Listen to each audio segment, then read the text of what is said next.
I really should have, like, in hindsight, positioned it in a way that you can't see Mason Mount on the back of my shirt in the mirror. I But know, mate. Well, let's start with him. Let's start with him because everyone's going to be wanting. I've actually got some people. We'll get onto this in a minute. I haven't been very organised with this. I won't be honest. I won't lie to you, but some people have actually sent some questions through, some topics they wanted to cover. But mate, as you're wearing a Mount t-shirt, thoughts? I don't even know how to start, mate, to be honest. Like, when it was like a done deal, I was away on holiday and I was like purposefully not checking my phone, and I was just like, I'll come back and pretend that it never happened. But yeah, I just can't believe it, mate. The way things transpired. I mean, the script was supposed to be that he was going to be, a Chelsea legend, but all those people that always said he's not a Chelsea fan, he's a Pompey fan, maybe they had a point, because he doesn't really seem to, his heart doesn't really seem to be anywhere near Stamford Bridge when push came to shove. See, I've got a slightly different viewpoint on Mount than a lot of fans, I think, because I never really bought into the hype. I never felt like he was going to be. I saw the hype in the early days, right? The obvious people that were hyping him up, and he obviously did very well in Derby under Lamps, and then his first season here was fantastic. And don't get me wrong, I think he's a good player. I really do, and I think on his day, I think he's a very good player. But for me, I look at him, and then like with the likes of say Kovacic and Jorginho, who we've just got rid of. And I just think, do I feel like these players are going to be the elite of the elite? Are they going to win us the title? And I personally don't feel like... I'm not that gutted he's left, to be honest. I would rather he didn't. Yeah. But I never saw him as an exceptional player. And how old is he now? 24? Yeah, it's a tough one though, Dave, isn't it? Because he had a terrible, stinking season, as everyone did. So I don't know, like, because the thought has crossed my mind about whether he's such a big loss, from a footballing standpoint. But he was our back-to-back player of the year, irrespective of whether you think that was, merited or what. He was a really great, important player for us who had a really bad season. So I feel like that's probably made things easier from a Chelsea standpoint to say goodbye, that he's left on the back of such a bad season rather than one of his better ones. But here's a question for you, because you're more in the know than I am, but would he have left? Would we have let him leave had he had a good season? Would that have affected things? No, I don't think so. Clearly, something has gone catastrophically wrong behind the scenes. It's just a matter of all parties blaming each other. And then you really don't know where the truth is. Because Chelsea will say, Mount was offered a contract. He rejected it. He decided to move to Manchester United. We got the money. Job done. He'd probably have a different viewpoint on it. That he was offered a contract before the World Cup, which he was happy to agree to it verbally, came back from the World Cup, and that was off the table. And after that, all that was offered to him was a 1-year extension, with the club trying to buy themselves time. So, whoever's fault it is, ultimately, it was an absolute mess, which is reflected in the fact that we sold him to Manchester United. But to be perfectly honest with you, for a player in the last year of his contract, we got a pretty penny for him. Yeah, so what is the total fee? It's around £65 million. Like 60, it's like 55 plus 5 or 55 plus 10, thereabouts. It's healthy. And considering that's pure book profit because he's academy produced, it's a healthy fee for a player who last season contributed very little, for a player who clearly didn't want to be here if he was pushing so hard to sign for one of our direct competitive rivals, right? It's no disaster. It's just a shame. I just see it as a shame. Mate, I think that's a really good way to sum it up. It's not a disaster by any means. It's not like we're losing pink Frank Lampard. to Man United. I think it's a really good way to sum it up. It's not a disaster; it's just a shame because of the fact that he come through the academy. Because he was like, we were all hoping he was going to be here for his career, basically, right? It all seemed like it was going to tee up like that. But to go back to what I was saying earlier, like my opinion of Mount, and he might have an exceptional career at Man United. And the sad thing as well, by the way, is he's going to go down probably more remembered as a Man United player now. Because he's probably, realistically, he's probably going to be at Man United now for the next 6-7 years, which is a weird thing to think about, yeah. isn't it? Oh, yeah. I mean, it's the same thing that happened with Juan Mata, isn't it? But on the flip side, Juan Mata made X amount more appearances for United. When people talk about Juan Mata in the years to come, they're not going to talk about what he did at United. They're going to talk about what he did at Chelsea. Yeah. And that was just over a 2-year stint. So, I don't know. It really depends what he goes on to achieve. But listen, I've always looked at Mount through rose-tinted glasses. I'll be the first to admit that. And I've defended him in periods where probably, I went slightly over the top with it. But it's the thing with Chelsea Twitter, though. It was like so divided down the middle where it just turned everyone into absolute extremists. Like, you couldn't just quite like Mason Mount or, slightly dislike him. You either want him to be named Chelsea captain, build a statue, or you want the guy shipped off to Afghanistan. There's no middle ground. And it's almost like it's nice that we don't have to deal with that anymore. Although I'm sure people will find something else to argue about. Yeah, well, what people will do is everyone will team up now, and everyone will be able to everyone will be connected through their hatred of Mount, because especially if he scores a goal against us or something, as always in football, fans move on very quickly emotionally, and he'll go from I imagine the way it's going to go is first appearance, everyone claps him when he comes out, sort of thing. Second appearance, maybe he scores a goal, gets an assist against us. Third appearance, he starts getting booed, and then from then on we're just completely indifferent to him. But I think that's the point, though. Do you actually think he's going to get a good reception first time he comes back to the Bridge? I think we're quite good with that as fans. I think we're quite. I think our fans are usually quite respectful of previous players. The way I honestly see it, I think what will probably happen is that there's obviously more to come out of this as well, and a lot of the journos are saying there's more to this story. The truth will come out. We're hearing two sides of the story. Chelsea are obviously saying, well, we offered him.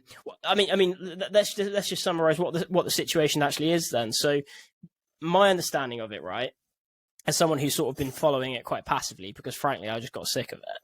But my understanding is basically he was happy to stay. He got offered he wanted a big pay rise because he's underpaid by his own valuation, right? Fair enough. Yeah, he probably is, because I know our structure's a bit all over the place. He got offered a good amount of money. I believe off the top of my head, it was 250k or something, right? It was a good amount of money, right? Yeah. And he was like, yeah, that's good, happy with that. And then we offered him X amount years, whatever. He goes away, comes back, and we say, actually, we don't want to offer you that, but you can have it on a year extension or whatever you said, and then we'll reconsider. And he then wasn't happy with that. And so can you sort of summarize what you know? I mean, mate, if you're irrespective of whether he's a childhood Chelsea fan, right? You come through the academy at a club, you work your way into the first team. You work under your absolute hero. You win the Champions League under Thomas Tuchel, and you get offered a healthy, long-term contract. You're going to be content. There's nothing that would suggest at that point in time that Mason Mount wants to leave Chelsea, let alone move to Man United, let alone force his way out of the club and sign for United. Something happened in between, the start of the World Cup and the end of it, in which clearly, whether it's Paul Winstanley or someone else at the club, tore up the whole wage structure, decided that whatever was offered to Mount was now outdated. They weren't going to honour it. If that club then turns around and gives you a 1-year extension, offering you absolutely no assurances over your future, you know, we know what football's like. Mount could have a serious injury. He could have another bad season, at which point it's not the Uniteds that are interested in him. It's the Villas and the Brightons and the West Hams. That's the reality if he were to have another bad year. So from a footballing standpoint, you can completely understand why he wanted to leave. You know, tribalism is obviously massive in football. We like to think that those who come through the academy in particular absolutely bleed blue and, you know, would never want to wrong us, right? The reality is it's a profession. It's a profession. And, you know, you're a recruiter yourself. Like, I'm sure you can look at it objectively and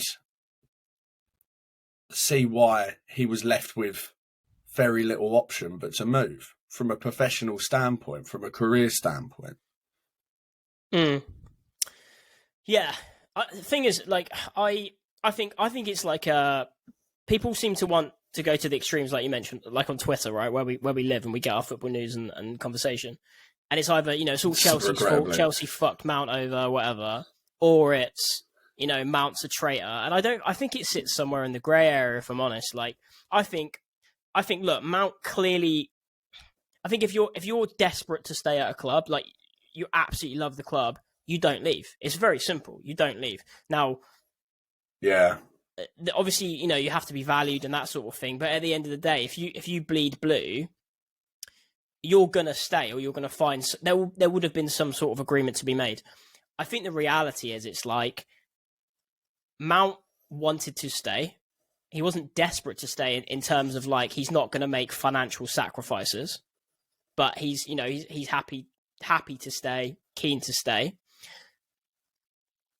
But he also, like you said, for whatever reason, he felt a bit slighted by the board. There was internal arguments or whatever. For whatever reason, he obviously wasn't happy at the club.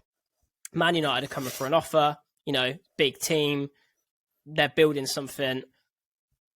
I think we just have to accept that Mount isn't, you know, he's not like John Terry. He's not JT. I do genuinely feel like someone like JT would have stayed even if it meant he wasn't top earner or something, because the love for Chelsea outweighs him earning an extra 50 grand a week. But Mount, I just don't think that's there. And did you see that video with his dad in Old Trafford dressing room? I think it was. It's fucking weird, mate, honestly. What was that all about? So weird. Like, I know. And just like, you know, it just makes it goes to show that you just never know with these players, do you? You know, they could have been sat eating their steak and kidney pie over dinner, dreaming of Manchester United, days after he broke into the Chelsea first team, made his debut. Like, oh, this is a great stepping stone to get ourselves. Yeah. You just don't know. You don't know. And, you know, it says it all that there's been such a exodus this summer of players. Players have jumped at the opportunity to get out of here. It's probably half the reason we were so toilet last year, because no one wanted to be here. And whether it's Mount, whether it's Havertz, whether it's Kovacic, whether it's anyone else, like, if you don't want to be at the club, just go. Honestly, could not give it a shit. Like, close your door on the way out, because this club will move on and hopefully go on to bigger and better things than 12th place. I think the top half finish is within reach this year. So, yeah. It's far as mental to say, isn't it? This is it, mate. Like, I was saying that me and you ain't chatted properly in a while. It's because the bulk of our conversations centre around Chelsea. No one wants to talk about Chelsea at the moment. Like, throughout last season, I avoided the subject topic like the plague. Yeah, it's so I remember, I very vividly remember, and I can't believe time's passed, but I remember being on the phone to you, I think, in summer 2017. We just won the league under Conte. Everything was looking good. We just set the win record. And we both said, like, this is a really key point in our history, because we've got a class manager, we've got a good squad. If we build on it, you know, we're in a situation where we could actually dominate for the next few years and build like a future. And obviously what happened was the complete opposite, which is what we sort of predicted would happen because we're Chelsea and we just, for whatever reason, we just don't seem to have an intelligent long-term strategy. But last season, mate, it was just horrendous. Like, I tell you, my biggest high point was when Lampard got the job. I remember standing in my kitchen because obviously Tuchel. Actually, do you know what? What do you think of Tuchel? Is it Tuchel or Tuchel? It's Tuchel. To the best of my knowledge, but German's not one of my areas of expertise. But I think it's Tuchel. Yeah. So, what do you think of Tuchel's reign then? It's a weird one, isn't it? Because, irrespective of whether you thought we were going in the right direction with him, I know there were concerns tactically about his talent ID, as they like to put it, to coin a phrase. And just ultimately in the background, whether he was able to keep a whole dressing room happy, because he clearly wasn't able to do that at PSG, had issues at Dortmund prior. The guy is obviously slightly combative, maybe not so easy to work with. From a footballing standpoint, it's a bit of a mixed bag, to be honest with you, because that year we won the Champions League, we scraped top 4. We were so fortunate to get in there. But in the Champions League, we were as good as any Chelsea team I've seen, over the past 10 years, plus even. We were just a different beast.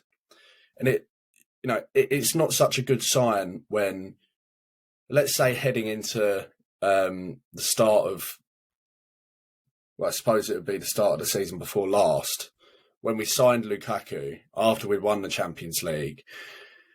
And the presumption was that we were going to go and challenge for the title. Obviously, things didn't quite transpire that way, but the assumption was we were going to, be in it for the long run.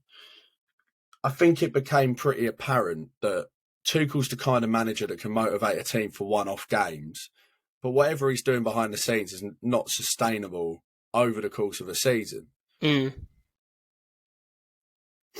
Yeah. How's he getting on at Bayern? How did he finish the season? I mean, he monumentally fucked it up, to be honest. Like he got them knocked out of virtually every competition that they were still in, and if not for the annual Borussia Dortmund bottle on the last day, he wouldn't have won the league either. That would have been Bayern's run of Bundesliga titles over. So, he's not going to be going anywhere, but the absolute car crash into the season was arguably a sackable offence. Yeah. We had all these people particularly on Twitter, talking about how, Tuchel was the one for us, and then we got rid of him, and it was a terrible decision by Bowley or whatever.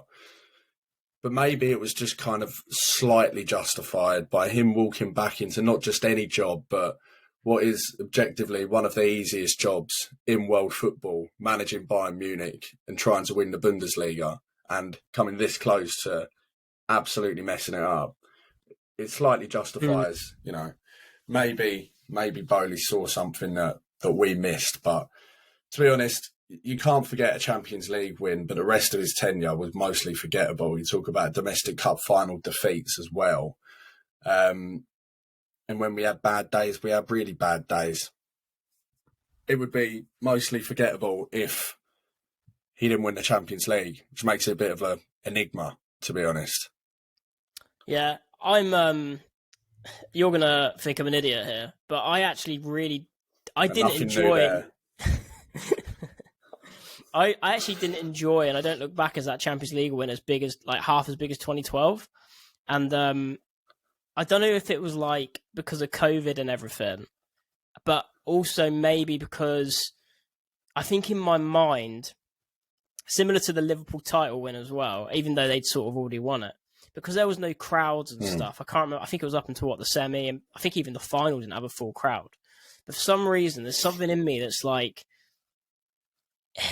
it just wasn't the same as the 2012 one. Not that it wasn't a real Champions League win, but I don't. 2012 was magical, and every time I think of it, I get goosebumps. 2021, I don't know what it is. I don't look back on it as the same type of achievement. Yeah, I don't know, but Tuchel, like, I really like Tuchel as a manager. Shouldn't have been sacked. All the issues you've raised are completely valid, and look, let's see what happens at Bayern, but it's not started very well. Everything seems to end in a car crash. But at the time, look, I really liked him. Absolutely not perfect at all. The football at times was dire, but again, looking back over the last few years, Conte had the same issues, that sort of thing.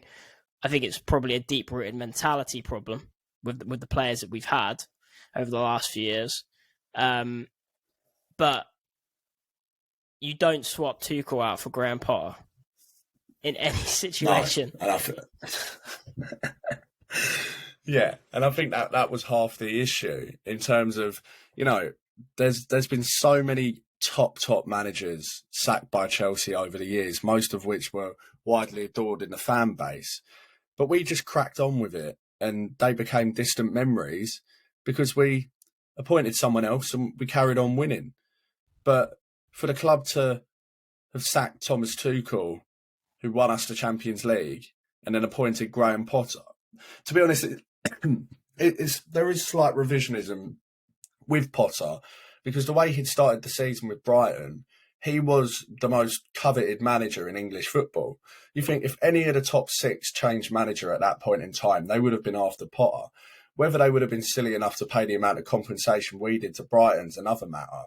But at that point in time, Potter was hot property, which is mad to think now, because the guy looks like a circus act on the back of, the state he left us in.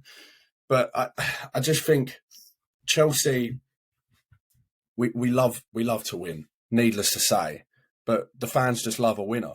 They love someone that they can really buy into. And I just never really bought into Potter. It was like just, watching his press conferences. It's like being at a family gathering and chatting to your uncle. Like, yeah, it wasn't very like inspiring. It was just strange. But even though Pochettino, barring his PSG achievements, his trophy cabinet's bare, you just kind of buy into him a bit more. I don't know what it is. I don't know if we are as just simple and fickle as, look at this Argentinian man coming over with his suave accent and this and that, and his, intricate kind of football and tactics, and suddenly we just have full confidence in the bloke, but just buy into Pochettino in a way I never could have, with Potter. Yeah. Well, look, I think Chelsea fan base, not unique, but we're quite different in a way. And I think this all goes back to Jose Mourinho, because I think we've actually been completely spoiled, and we got spoiled early on, right? Yeah. So we had Ranieri. I really liked Ranieri, by the way. And obviously we swapped him out for Mourinho. We had Mourinho's peak years. Mourinho at that time was the complete package. And then since then, we've had really charismatic, driven, controversial, argumentative managers. And I think because we had it so good with Jose twice, maybe not so on the second stint. I know me and you were absolutely devastated when he left in the second stint, but I think that you have to be more than a good manager to be a Chelsea manager. I think you have to, like you said, you have to be very charismatic. You have to be inspiring. You have to have a winner's edge, because Graham Potter, I think even if he was successful, I don't think the fans have ever really bought into him. Even if he was winning, I just felt like the fans were like, we're a certain, consider Chelsea fans' background and that sort of thing as well. I think we like certain personalities, and for a manager to come out and be keep saying, it is what it is. That's just the way the game goes sometimes. It's not what we want. We want someone to come out and fucking stick the dagger in sometimes. So yeah, I think that's something that Pochettino. Sorry, but I think that's something Pochettino he brings, but also I think there is an aspect of like, how was he like on the touchline? Does he wear a suit? That sort of stuff as well. The sort of non-tangibles that are outside of football management. And yes, it helps if they play good football, and it looks like Pochettino could be the answer to that finally, because fucking hell, like, how long have we been waiting for a manager who actually plays attractive football at Chelsea? Like, it's been pretty hit and miss over the last 15 years. Massively. And I have to say, effective or not, and it's brought us a lot of success. I'm sick to the back teeth of us playing with a back three, back five, whatever you'd like to call it. Just the prospect of playing 4-2-3-1 or something similar. I know it's so silly, but it's just so much more exciting to me than having three centre-backs on the pitch at all times. Do you know what I mean? Yeah. No, I totally agree, mate. I totally agree. It's I don't know why. I know we've sort of built a system that we've almost struggling to get out of in a way. And it doesn't help that Thiago Silva is like, our best centre back. The last, how long has he been with us now? 2 years. I suppose this will be his third, fourth year. I feel like he joined. Year. Did he join in the summer of Jan? He joined in the summer of 2020. Yeah, 2020. Yeah, 2020, 2021. This will be his third season. So be his... He's That's nuts. Also, I only assumed we'd get a year out of him, and that would have been great. To be honest, just the prospect of having Thiago Silva put on a Chelsea shirt, if he played one game and done his ACL, I would have enjoyed that. to get this amount of service out of a guy who's almost bloody 40 is nuts. And he might tail off now, and he might struggle without the protection of being in a back three. You know what? Knowing Thiago Silva, I wouldn't be surprised if he ended next season as our player of the season. He's just that kind of guy.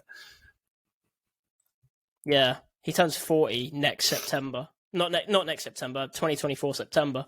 But yeah, it is mad, mate. It is mad. It's like he's been. It's a double-edged sword, really, because it's like he shouldn't be our best centre back, arguably, but he is at almost 39, which says a lot about the club. Yeah. Which is also weird because we got Fofana. I haven't bought into Fofana at all personally, and I know he's obviously just had a really serious injury, which could, ruin his Chelsea career, really. But we are, we shouldn't be in that situation. But then having Thiago Silva as our best centre back, can he play in a 4? Well, I think a lot of people are on the fence on that because in a 3 or a 5, whatever you want to call it, it's he has protection. So yeah, mate, honestly, the prospect of just fucking getting into a different formation, a different system that doesn't just resort to having 5, 6, 7 players behind the ball. Do you know what I think? I think a lot of Chelsea fans, they would take top 6 this coming season. Ideally, obviously, top 4. I think we will get top 4 because we're not in the Champions League. But I think they take top 6 with attractive football where we actually look forward to watching games. Because last season, I'm not ashamed to say it, it felt like Chelsea. When you you wake up and you're like, oh fuck, I've got to clean. I've got to do some hoovering. That's what it felt like watching Chelsea. It was like, oh fuck, Chelsea are on today. I've got to sit through 90 minutes of dross. And there was a little peak of excitement when Lampard took over where I was a bit deluded and I was like, he's going to come in, he's passion, sort shit out. I think it was Ashley Cole was with him as well. And we always, as fans, we're so stupid sometimes because we're like, just get a manager in who's going to beast them and, sort their shit out and that'll motivate them. Obviously it doesn't work like that, but mate, fucking hell. What a shit season it was. Jesus Christ. To be honest, I was very much with you in that. I thought Lampard was absolutely exactly what we needed at that point in time. It's like an undeniably talented squad of players, but just largely uninterested. And from my perspective, you put Frank Lampard, Ashley Cole in that dressing room, they're not going to accept that these players can not give a shit or not respect them or this and that. We were arguably worse under Lampard than we were under Potter. It just it became so miserably predictable in that it didn't matter who we were playing, whether they were top of the league or bottom of the league. You just knew we were going to lose, irrespective of whether it was at home, whatever. You just knew we were going to drop points. There was a period in time where I was legitimately worried about relegation because I'm looking at the fixture list and I'm thinking, where are the remaining points going to come from? You know, if we can't beat likes of Nottingham Forest, etc., where would the points come from? And I mean, Lampard kept us up. That's as far as the history books reflect. He came in a transfer ban and got us top four, and then in our hour of need swooped in and saved us from relegation. And you know, he'll go down as one of the greatest managers in our history. Yeah, it's. What do you think of Lampard as manager? Honestly, shit. Really? And it kills me to say that, mate, because like he done well at Derby, and that first season here, there's no doubting that what he achieved was impressive. To lose Hazard, not be able to sign any players, bar Kovacic, blood the youth and still get top four, really quite impressive. At the same time, our defence was absolutely shambolic that year. There was no real coaching going on, and that was pretty clear. It was just kind of like vibes. Like it's like when I used to manage a Sunday league football team, and it's like, right, here are your positions. Work hard, you know, play hard, get stuck in, have fun, do it with a smile on your face. It was literally one of them. But mate, like Everton, terrible. Chelsea again, terrible. I think he's had a pretty hard time with it in terms of his last two roles. Like Everton's an impossible job, impossible club to manage, let alone like from a football standpoint. And he ran into a burning building covered in diesel, like taking over Chelsea from Potter. But I think he thought it was going to propel him back to the top, where he could be in the running for jobs in the Premier League or even the permanent Chelsea role. So he could never say no to it, right? At the same time, you're now thinking, would a Championship club take him on? They probably will. Someone might be silly enough, but pains me to say it, mate, but he's a terrible manager, in my opinion anyway. I'm not quite as extreme as you. I think most people agree with you, by the way. And I've had an argument on Twitter about this. Here's my honest opinion, right? And like emotion out the window. Obviously, we love Lamps. He will always be a Chelsea legend. You know, we love him to pieces, and it wouldn't surprise me if he's back manager one day. To be honest with you, but here's my honest opinion of him. Right? So he did well at Derby. You know, not exceptional, but he did well. I think didn't he take him to the playoff final and lose? Is that right? He did. Yeah. Yeah.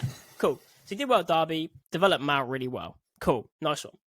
Gets a job at Chelsea.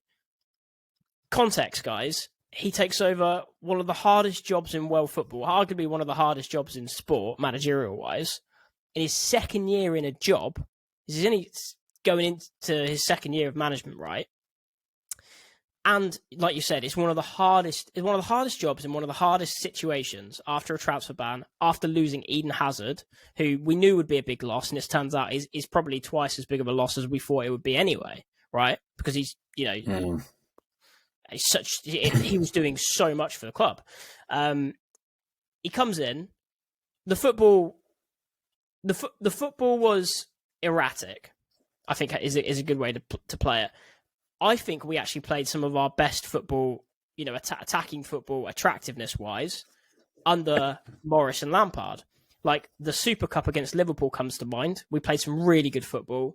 The way we moved the ball around sometimes in the first half of the season, it was awesome. It's exactly where I want Chelsea to be. You know, pick the ball up, touch, pass. That's what we need to get to. Hopefully we do on the Poch. But anyway, you know, someone raised it to me. There's a guy called... Agent Cody Banks on Twitter. He's been there since like 2012. He's a Man United fan. Called Ben, and we always have arguments because he's Man United. He's a big Pogba fan, whatever. But he was saying to me the other day, he said, because I gave this argument to him, and he said, "Well, hang on a minute. You know, you finished fourth from like the lowest point someone has ever finished fourth or something in the Premier League, right?" So I was like, "Okay, cool, but yes, I get where you're coming from.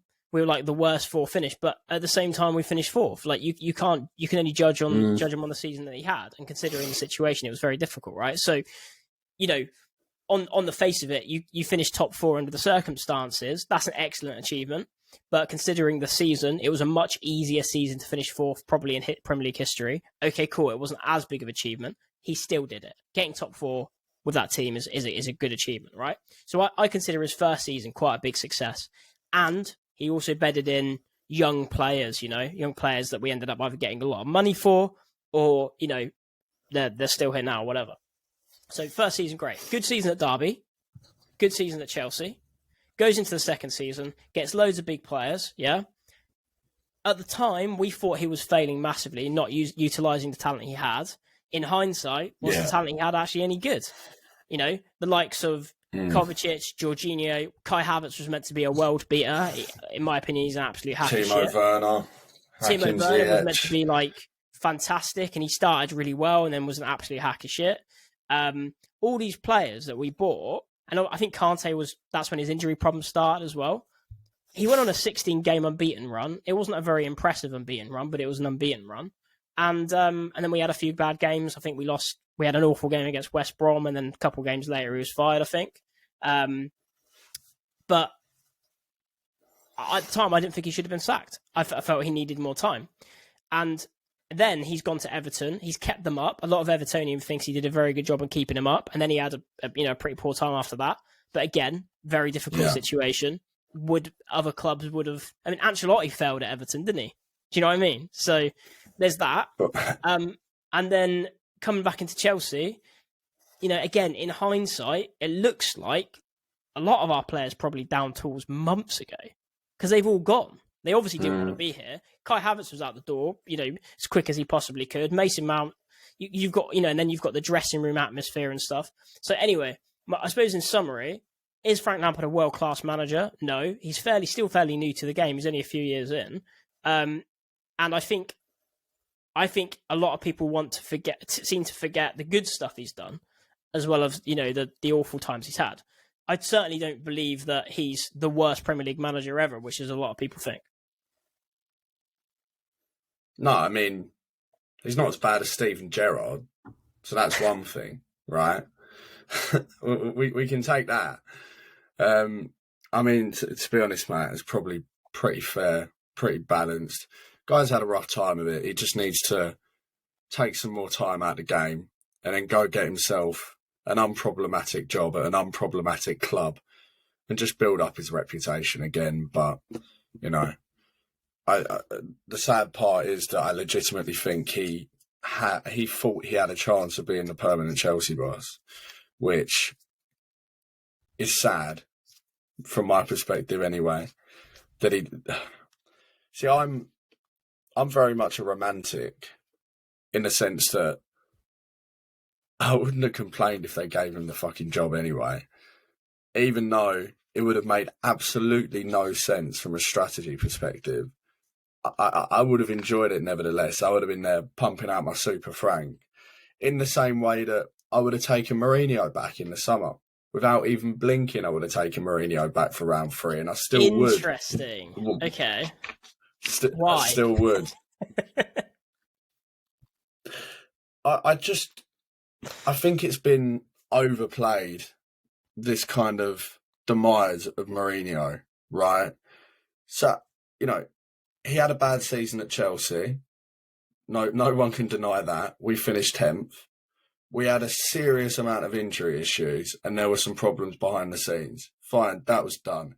He won the Premier League the year prior. So if your argument is because of that season, he's a bad manager, well, a few months prior, he was literally lifting the Premier League trophy. So that argument doesn't really flow with me. He goes to United. They finished 2nd. He did a great job at United. The problem with Mourinho is that where he, particularly in the public eye, in interviews to the press, to the media, can kind of have a visible breakdown and become so kind of bitter and snappy and just a little bit disgruntled, it just escalates the whole situation, whatever's going on.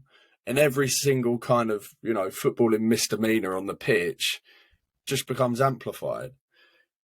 From a footballing standpoint, Mourinho, I don't see why he can't still be the manager that he was. I know football's moved on. He's doing a great job with Roma. Tottenham, I mean, you saw what happened with Conte. that's another job. To be honest, that'd be a great job for Lampard, because that seems to be another impossible task to not try and Spurs. manage Tottenham Hotspur. No, I don't think he wouldn't. His name's not Mason Mount. He wouldn't do that to us. But I would, even just from a purely romantic standpoint, I'd love to have Jose back. I absolutely love it. He belongs here anyway. Jose Mourinho's Chelsea. Just sounds right to me. I love Jose. I didn't want him sacked in 2015. I thought it was, I thought it was a bit of a joke. It was a weird situation because the 2014-15 season, we started so well. I remember it so vividly.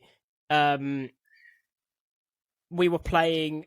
I remember reading an article where we were described as a mixture of Barcelona and Bayern hybrid, because we had Fabregas, Nemanja Matic. When Matic was, at the time, we thought he was going to become, one of the world's best defensive midfielders. But it turned out it was just probably a purple patch. So we had him and Fabregas. We had Da Costa up front. Hazard. It was all looking fantastic, and we were playing. We could overpower teams, but we'd also play fantastic football. And everyone, Jose had pretty much made a big song and dance about the fact that he was, and he's now making more of an effort to be an attacking manager, right? I remember all this. And then we got smashed by Spurs. Harry Kane, I think, maybe scored a hat-trick or something. And he just shut up shop. And Eden Hazard basically dragged us to the title that season. But the football was dire for like 2.5 months. I think it was just like 1-0s and stuff, 2-1s. It was crap. I don't know what happened. Jose seemed to get a bit scared and, just be go back to his old ways. And it was a shame because we were playing such good football. But yeah, anyway, we won the title. Fair enough. It worked. You could justify it that way, And then I remember me and you chatting at the time, because that's the summer we signed Falcao, I think, isn't it? So we obviously had an awful preseason. Jose's obviously come out, and Ivanovic has come out, and all the other players come out and said, yeah, we all got massively complacent. But yeah, I don't think he should have been sacked, basically. United, yeah, in hindsight, he said one of my career highlights is actually getting Man United to second, because we ran City so close with that team, which actually, hindsight's a wonderful thing, but that team actually turned out to be dog shit. So he overachieved with that team. Yeah, fair enough. Spurs is Spurs, similar to Lampard. I'm not going to blame him for anything that happens at Spurs. I think it's a mess of a club from top to bottom. I think you could stick fucking peak Alex Ferguson in there and he still wouldn't win the title with him. And then, he's doing pretty well at Rome. I'm just looking at the stats now. So, because I remember they were in contention for top 4. They finished 6th on 63 points. Milan got 70, and he won the UEFA Conference League. Is that right? Well, he did last season. Reached the Europa League final this year. Sadly, didn't win that. This season, he was in the Europa League final. Yeah. Yeah. Okay. So I got those mixed up. He's just got that European pedigree as well, isn't he? Mourinho in Europe is just a different animal. But I don't know, mate. Again, from a footballing standpoint, from a long-term strategy perspective, it makes absolutely no sense us bringing Mourinho back. But football's all about romance, and I would like to, before he hangs up his notebook, I would like to see him back for a third stint, even in an interim basis. Why not? What's the worst that could happen? It's not as if there's going to be any shortage of managerial changes around here, is it? His opportunity is going to have to come eventually. He just needs to keep building his stock. Well, this is the thing, mate. This is the thing. So it's going to be interesting to see what happens, because how old is Mourinho? Let's have a look. So Mourinho, I'm going to guess 57. He's got to be pushing on 60 now, isn't he? He's got to be pushing on 60. Okay, Mourinho is 60, believe it or not. So he's... I don't think he's going to go, unless he dies, he's not going to go anywhere anytime soon, I don't think. I can see him in football still in 7-8 years, right? So, yeah, it's going to be interesting. I think I think it really depends what happens with Poch, mate. Because if Poch comes in and it's a car crash, I don't know where we go. If I'm totally honest, we've used up pretty much any good manager in the world, and I know. I honestly don't know where we go. John Terry maybe in a couple of years, but yeah, it's one of those, mate, where I think it's going to be interesting to see what he does. It's going to be interesting to see what he does because he's done a decent job at Roma. Maybe it's got his hunger back again, taking that step down top from a club that's always expecting to win the league. And who knows? He might do something amazing at Roma, and suddenly he's an in-demand manager again. But I don't know. What do you see then for the next season? Like, what are you thinking of the signings we've made? What do you think is going to happen under Poch? It's a tough one, mate, isn't it? Because we've sold so many players that, irrespective of whether they were starting week in, week out, they had key roles in the team last season. They're now no longer here. So it's going to be a new look team, even if we weren't to sign anyone else, which kind of makes it slightly difficult to predict how we're going to do. And Kunku, I think, is obviously a top signing. People are very quick to diss the board. I'm one of them, for good reason as well. It has been a bit of a mess over the past year or so. But then wrapping up Nkunku ahead of time was a masterstroke, because the amount of clubs that would have been in for him this summer, I mean, you can absolutely 100% guarantee he'd be off to Real Madrid this summer if we hadn't already tied that deal up watertight back in January. So that's great. Beyond that, it's kind of difficult to talk about anyone in particular, because the current recruitment strategy is clearly to sign young, talented players with a high ceiling. But whether that's to have an immediate impact in the team remains to be seen. We signed Malagusto from Lyon as cover for Reece James. Well, cover for Reece James will probably make the most appearances out of every Chelsea player next season because. And then we have players like Andre Santos, Casadei coming in, and you think very, very highly rated young players. Do we trust any other club to look after them? Or would we be better off just plugging holes in the squad with them and accepting that, I know you think we'll get in the top 4. From my perspective, if we finish in the top 6, that would be a great first step for us. After what's happened last year, and we've had so many false transition periods over the years, this is a real transition.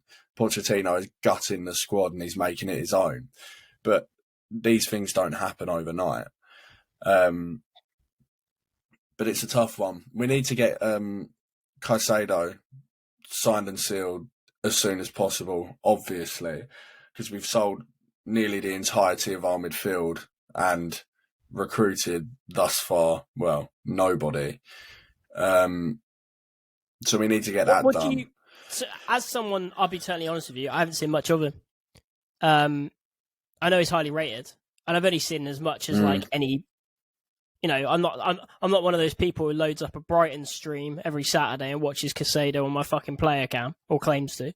But how would you describe him to someone who's never seen him? Like, who would you compare him to? Well, he's not a holding midfielder. He's a player that plays in the pivot with serious technical ability, an expansive passing range, moves well with the ball, break up play. He does look like he'd complement Enzo Fernandez really quite well, but it's a lot of money. It's a lot of money. He's still very young. Chelsea were interested in signing him before Brighton did. Manchester United came close to signing him before Brighton did. And he moved to Brighton ultimately for a measly something like £5 million. And now we're talking about the prospect of paying 80 to £100 million for him. So we'd have to be sure. We'd have to be absolutely 100% sure that he's the guy. And that clearly has Pochettino's sign-off, because the season's fast approaching. We desperately need a midfielder, and we haven't abandoned our pursuit of him in search of a more easily obtainable alternative, we're very much committed to finding a breakthrough in these talks with Brighton, getting the deal done, and pairing him with Enzo Fernandez in the midfield. But as I said, time is very much of the essence now, and Brighton are absolute dickheads in terms of negotiating. And rightly so, rightly so. We stole their manager, we stole their player of the season, we stole half their technical staff, all of their coaching staff. If I were them, I would hold a grudge and I wouldn't be giving us any discounts. At the same time, player wants to leave, serious amounts of money being dangled under their nose. I think it's only a matter of time. I'd like to think it's only a matter of time. Personal terms are done anyway, so... Yeah, well, I think, you know, in this day and age of WhatsApp and stuff, I don't think it's very hard to agree personal terms nowadays with the players, but... No, you just send a figure and you just get a thumb or a thumbs down. Yeah. Like, yeah, that would do. This is the thing. This is what I don't understand. You see, like, you know, they're discussing personal terms. It's like, fuck off. How hard is it in 2023 to just, you know, get hold of the player off the record and be like, if we put in a bid, would you join if we offered you X amount? I think all that stuff is just like Sky Sports running through their structure. Oh, they're doing their whatever, and they've offered the contract. They're looking at the contract. I don't think it works like that at all behind the scenes. But I really like Enzo Fernandez. I don't think we've seen half of what we could have seen because he was surrounded by idiots last season. And he was the only player that actually looked like he could play football to a competent level last season at times. So the prospect of having I'm just going by everyone's opinion really, of this 21-year-old, you know, fantastic partner to Enzo Fernandez and having a £200 million pivot, you know, and then to support the likes of Nkunku, Jackson, who looks pretty good, Mudryk, who I really like the look of, we could be seeing a completely new Chelsea. And then if we have Pochettino over the next few years, he does seem like the type of manager who would stick around for the next 4 or 5 years. I mean, if you can put up with Spurs for several years. He didn't want to leave Spurs. There's an argument to make that he could still be there if he wasn't sacked. So there's no reason to think that we wouldn't have a manager for the long term here. Yeah. So I'm really excited about it. And I think we're like you, mate. I think we'll get him. You know, the money they're chucking around, they've rejected 70. I think they've asked for 100. They're just playing hardball. There's loads of time as well. It's probably going to go down to the last week or so, and we'll get him for like 85 million or something. You know, which is, nowadays, if he is that good, he's 21 and we have him for the next 5 or 6 years. It's money well spent in my opinion. But let's see what happens.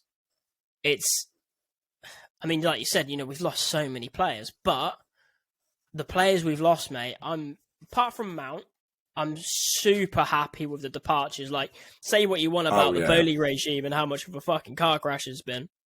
Jorginho, been begging for him to leave almost since the second month he joined because I think he's absolute trash. Kovacic, as you know, never been a fan. Always said if you had a Jorginho and Kovacic in your midfield starting on a regular basis, you're never ever going to win the title. So very, very glad he's gone. Interested to see what Pep uses him for, but I imagine it's going to be off the bench in Carabao Cup. Kai Havertz, again, went by other people's word. Everyone told me he was fantastic. I reckon a lot of them just saw him on Football Manager because I was trying to buy him a Football Manager and he had very good stats. But again, don't know what he does. Mason Mount, disappointing, but we've covered him. You know, and then all the other players that have left as well. The departures, it's been the best summer for departures in our history, you would argue, because we've gutted players who aren't good enough or frankly just don't want to be here. And now we've got young, hungry players, explosive players. We've got pace, we've got power, we've got skill, we've got potentially, you know, generational talents and like Enzo Fernandez. We've got academy players like Reece James. The only problem I do have with this summer is Kepa. Now I like Kepa. I've always liked Kepa. Yeah. I like his attitude. I like his style of goalkeeping, but he's not good enough for Chelsea. And he's the only reason why I think if we got someone like Onana or someone like that in, a good goalkeeper who's solid in all departments, I don't even think they need to be exceptional, if I'm totally honest with you. I think they just need to be a good goalkeeper. I mean, it wouldn't have surprised me really if we went in for De Gea, but he's obviously going to be starting goalkeeper. And the way I see it going is basically Poch is going to give him 6 months. It wouldn't surprise me at all if we get a new goalkeeper in January if it's a car crash. But it might also just be the case of like, well, he's on 300 grand a week. We can't offload him for a reasonable fee. If you can get him, under Potter, to be fair, under Potter, he had a bit of a resurgence. He looked pretty good. He still lets in the odd long ranger, but I don't know. What do you think of Kepa? I mean, to be honest, I don't think it's a popular opinion. I don't see it as an absolute must for this summer to replace him. I know people believe that he's seriously going to hold us back, but he's not a top goalkeeper. He's by no means a bad goalkeeper. And if you're not a bad goalkeeper, that is oftentimes good enough.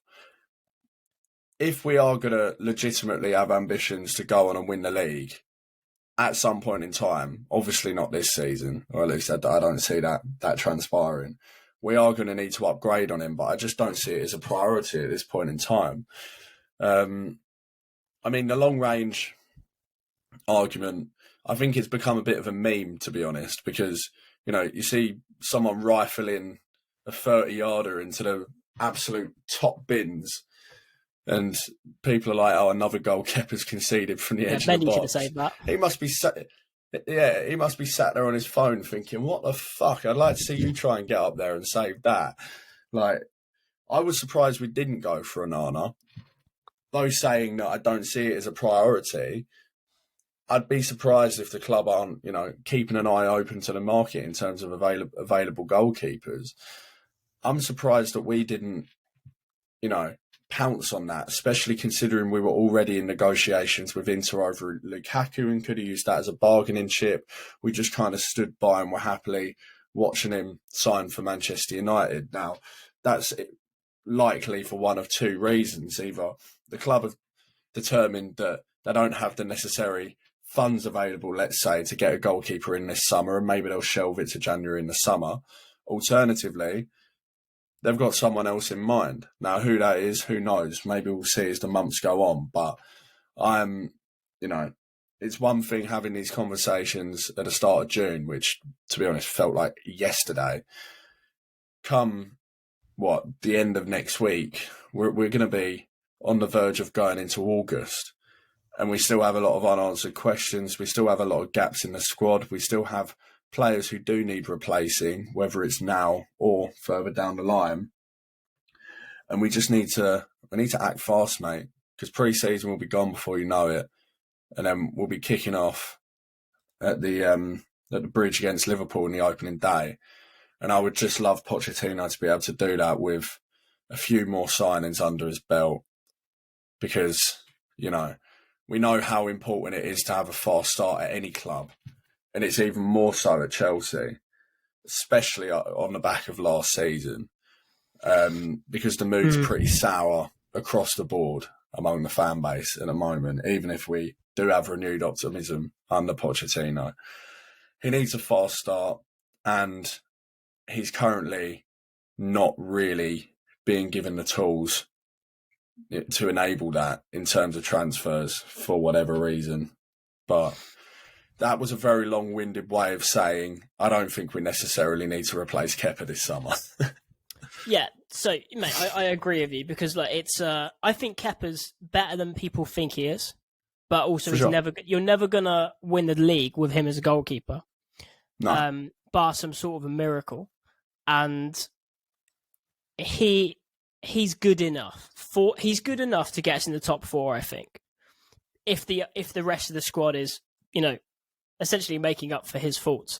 I think reaction-wise, he's a good goalkeeper. I think he was, when we signed him, right? Because I know he was replaced Courtois in a bit of a rush. But when we signed him, he was I remember him being billed as this like ball playing goalkeeper. Mm-hmm. Now I haven't seen the stats; I can only just judge by what I've seen. But he's like the way I look at him on the ball and stuff, because that's why Potter liked him as well, right? Because Mendy's apparently absolutely awful with his feet, compared to what Potter wanted. But the way I look at him is right. His distribution is all right. He's all right on the ball. I think the main thing is he's confident on the ball, or more confident than most goalkeepers. But he's not fucking Ederson or Alisson. No, he's not. But maybe that's an unrealistic expectation. To expect somebody to be that good with their feet, who is a goalkeeper at the end of the day. Ederson and Alisson are very much exceptions to the rule, saying that Onana is also absolutely incredible with his feet. When we signed Kepa, he was not just being billed as a ball-playing goalkeeper, as you say, but really one of the absolute top goalkeeping prospects on the planet, if not the top goalkeeping prospect on the planet, probably behind only Courtois at the time. Hence the 7-year contract, hence the £70 million fee. And it just hasn't quite hit the heights that we expected.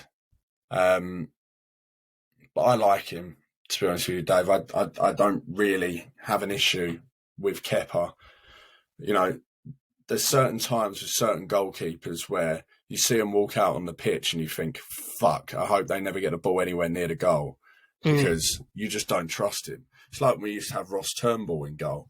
If Cech was injured and you stick Turnbull in goal and you're like, fuck, they might as well just shoot from their own half. Yeah. But Kepa's he's not in that category by any stretch of the imagination. He's a good goalkeeper.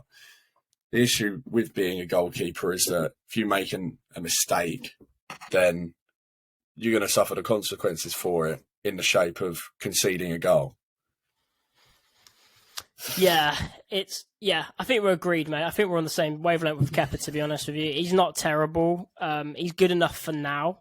And the reality is he's probably going to be replaced. I just checked the fee. I'm surprised how cheap Onana was, actually. He's 43 million.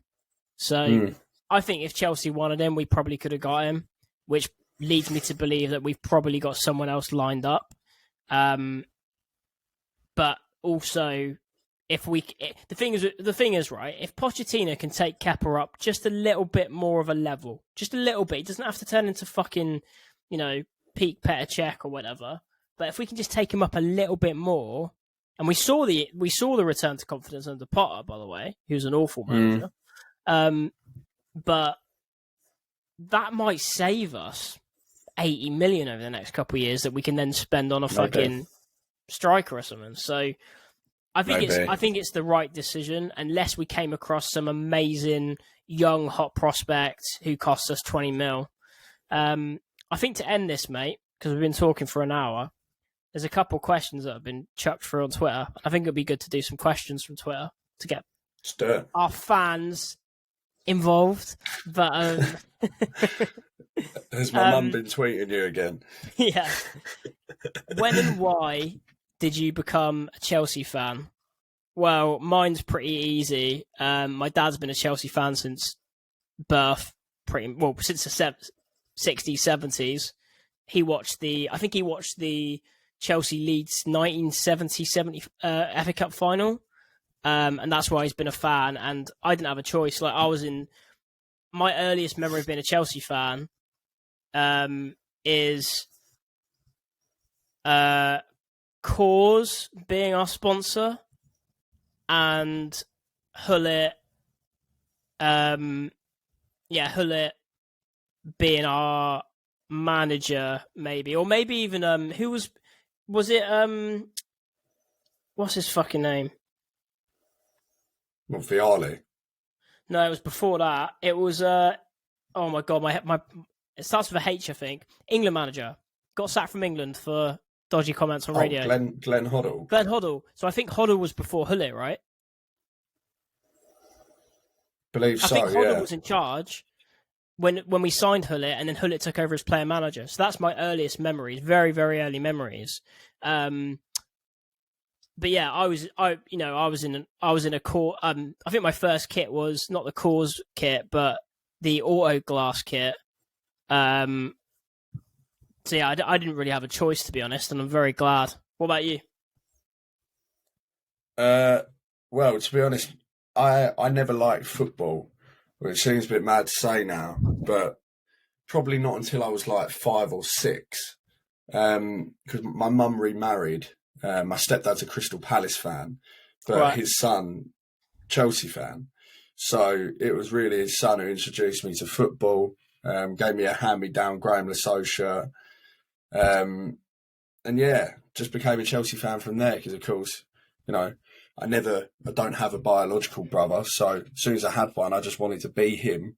So I naturally had to become a Chelsea fan. Prior to that, didn't like football. So if anyone asked me what team I supported, I just said Man United, just because I thought that was cool at school, being a Man United fan. But when I actually got into football, it was Chelsea. Yeah. Okay. The other question is players from the past retired who you wish was in our squad today. So if you could pick one player, who would you have in the squad for the coming season? I know it's a pretty obvious answer, but I just can't get away from Didier Drogba. A prime Didier Drogba. Because we're just rinsing and repeating with so many waste of fucking time and money strikers. And I have absolutely zero faith that is ever going to end. And at this point, since Diego Costa left, and I know you have your own opinions about even Diego Costa himself, every single striker we signed has been absolutely toilet. But I think, Didier, apart from Torres, yeah, fine, Dave, we'll go there. We're going to do a Torres episode, by the way. Don't worry about that. Do you know, the biggest misunderstanding? I really like Fernando Torres, but you took it far too far in terms of your defence of him. I had no choice but to block you at one point in time over this exact subject topic. I'm sure after that episode we do, I'll probably block you again, and that'll be the end of this podcast. It'll be the last episode. It'll be the last episode of the podcast. Literally closing the curtain on that. What about you, mate? Who are you having in the squad? Well, how fit's Brozier? Not quite there yet. What did he do? His ACL? Because my first initial reaction was Drogba, but Jackson, from what I've read about him, from what I've seen, stat-wise, highlights, his link-up play, was it last night? He looks like I've been so desperate for a pacey striker who can actually dribble and has a good touch for so long at Chelsea. He looks like a player. I really like Brozier before the injury. I really hope it hasn't affected him, but I saw him a couple times at the bridge actually live, and he looks like maybe not a starter, but a really good backup, because from what I saw of him, and I'm not an expert, I can only judge him of what I've actually seen in the flesh, but he was aggressive, he was powerful. Finishing definitely needs some working on, but he's very young. Him and Jackson up top, and then maybe because Nkuku's like a cam essentially, right? Yeah, he's not an out-and-out striker. I mean, Pochettino was saying that he could play either side of the attack as a number 10, through the middle as a 9, or even as a number 8. So you got options there, but he's not an out-and-out striker. Yeah. So because the way I see it is, and we're going off on a bit of a tangent here, but the way I see it is obviously Mudryk. I see a 4-2-3-1 makes complete sense. Going back to what you said earlier, we've got Mudryk on the left, obviously. We've got Nkuku in the middle, and then on the right we've got Madueke, who, to be honest with you, looked really good last season, and I hope he continues. Mm-hmm. Or realistically, Sterling's probably going to start on the right because he's the more senior player. And then we've got, Jackson or Brozier up top. More likely Jackson. And then Nkuku maybe if certain games, maybe we play a false nine or something like that, depending on how the season goes. So I don't actually. If I could bring a player into the current squad, I would probably bring Frank Lampard. I think.